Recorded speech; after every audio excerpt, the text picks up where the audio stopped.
Hey, what's up guys, it's MugenLord here, and I'm back again with another video, and today I want to do a first impressions video. I haven't done these in a while, and a lot of you guys were curious, especially on Twitter, and wanting to hear my opinion on Armored Core 6. So as I promised, today is Monday, and here we are. So before we dive into my first impressions of the game, make sure you hit that subscribe button and notification bell for more gaming content here on this channel.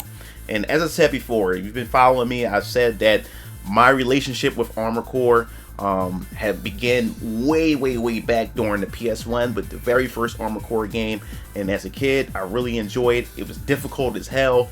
It beat the hell out of me. I never even finished the game because of how difficult it was, but I enjoy it. It was part of my childhood, and I eventually got Armored Core 2 on the PS2. But that's as far as my knowledge has gone when it came to the Armored Core series, and here we are. From Software has finally returned with Armored Core 6, a series that has been going for some time. They've been working on most of the Souls games, and they pretty much headed things off with Elden Ring, got Game of the Year. So many people were wondering and speculating, will we ever see Armored Core ever again, now that From Software had pretty much built some credibility and built the name for itself, and pretty much learned a few things from that series. And now we have Armored Core, and there's been a lot of, when it comes to the marketing, a lot of like really hush information about it until it got closer to its release date. We started finding more and more about the game, which got plenty of people super excited. And here we are, the game finally released Friday over the weekend, and I decided to pick it up for the Xbox Series X because, you know, I wanted to play it on the Xbox Series X. I mean, I do love the Xbox controller as well, and I wanted to have, you know, something to play on the Xbox, so I decided to go grab it for this. And here we go, my first impressions. I will tell you this: I am not good at this game. This game is kicking my ass. This game is destroying me right now, and I'm enjoying every last bit of it because, like I said, I enjoy mecha games. I grew up with Armored Core, so this is something that I'm really willing to go through it, and it just takes me back down that memory lane, that nostalgic road that I have with the Armored Core series. Now, when you open up the game, I know a lot of you people have never heard of Armored Core, or this is your first Armored Core game. I just want you to get this out of your head. It's not a Souls game, and From Software definitely makes that known with the gameplay mechanics. It did take some, I guess you say, they learned from their Souls games and they applied some of the knowledge to it, but this is not a Souls game. So if you love the Souls games and you going into Armored Core thinking that you're going to get a Souls-like experience, no, you're not going to get that. You're going to definitely be disappointed. But as far as quality from a From Software product, yes, this is top quality here. You're definitely going to get a bang for your buck, and you're definitely going to still get that difficult and rewarding experience, especially after you figure out how you approach each mission. Now, with Armored Core 6, there's a lot of mechanics that you really need to actually understand, and the good thing about this is the fact is that it does have a training mode similar to, I guess you would say, the original game had that as well, where you build and you customize your mech, and you go into the training mode to actually understand the fundamentals of how your mechs work. And also during the tutorials, you also get different variations and different types of mechs, so you can pretty much play around with them, understand how they work, and to decide whether, okay, maybe I may like tank legs, or maybe I might like these legs over here, or the much smaller legs that allow me to move much faster and everything. And as From Software has notified in this game, is the fact is that building your mech is the most essential part of Armored Core. It's how you build your mech in order to accomplish missions, and they have not strayed away from this at all. You'll find yourself spending so much time in the garage, which I started spending my time in the garage. I'm not really good at designing or creating things like mechs and stuff like that, but I spent my time with it, and I'm really enjoying what I had so far.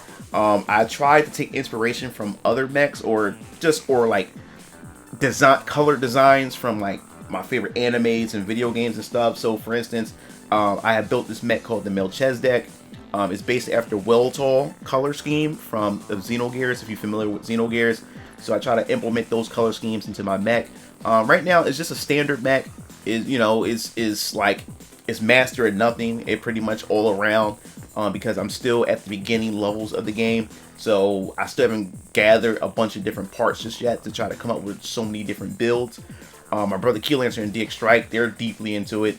They've been repeating missions and building their different builds, but me, I'm just been sticking to the standard, and then I'm slowly piecing together different parts to try to figure out what I like exactly. Which, like I said before, the tutorial mode definitely helps out with that, to allow me to understand how each part and how different mechas actually work, to see if it fits my playstyle. So I've been experimenting with that. I also bought a bipedal leg, allow me to pretty much essentially be faster and everything.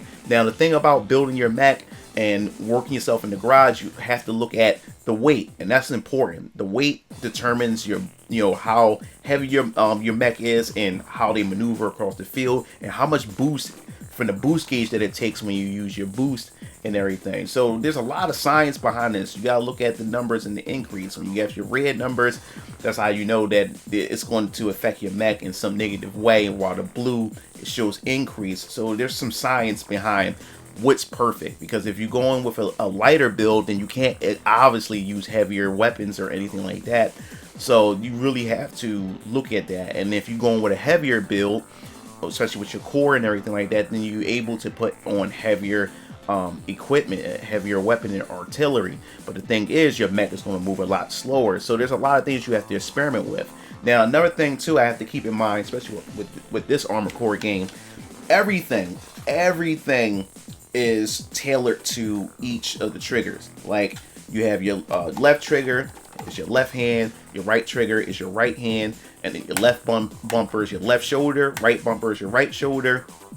And then of course you have your movements and everything with your boosters, which you press in the left analog stick for you to do your assault boost.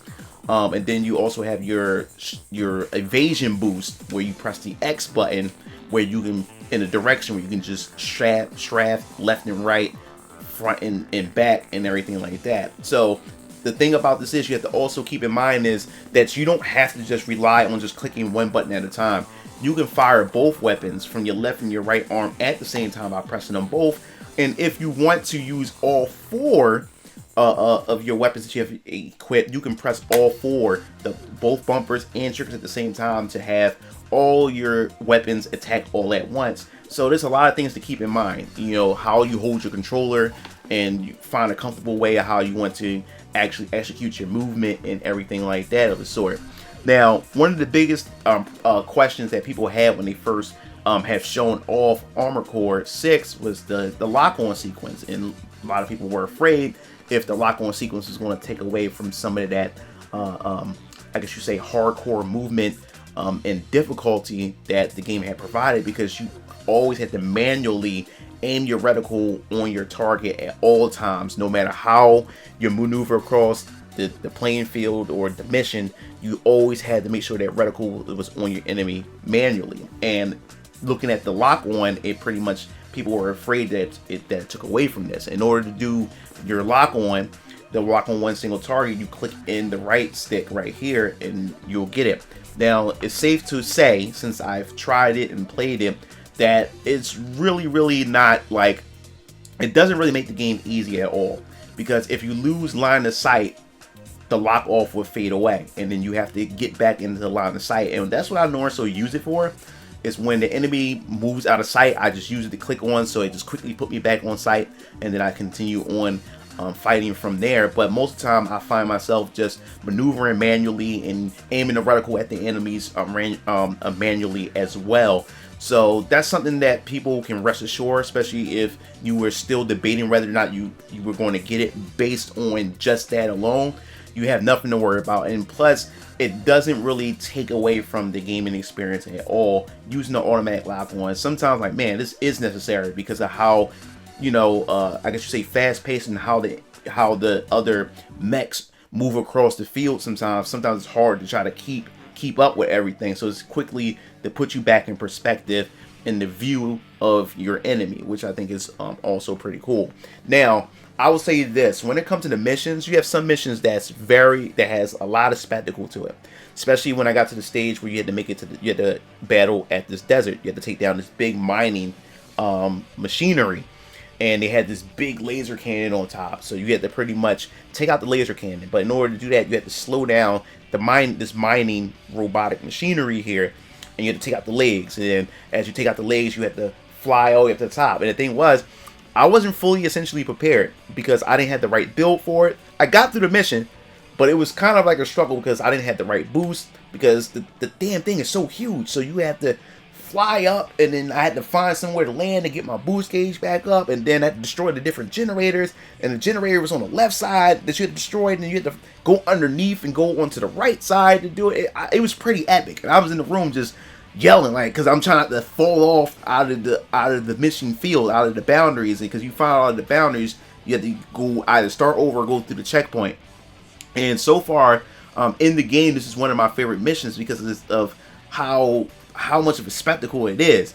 And then as I'm trying to destroy the generators, the laser cannon is trying to blast me, so I have to take cover and everything. And I thought it was just pretty cool because after you take it out, you have to hurry up and evacuate before the entire mining robot or machinery, blows up. And I thought it was just pretty cool as you just jumping off, you flying off, and as you fly off, you can just see the destruction just happening right behind you, with your very own eyes. And then it shows how expansive just that area is in the sand and the dust that's just going by, and you land and hit the ground and just watch the whole thing just explode right behind you. I just think that's pretty cool. I was like really hyped playing that part, so I found it pretty fun.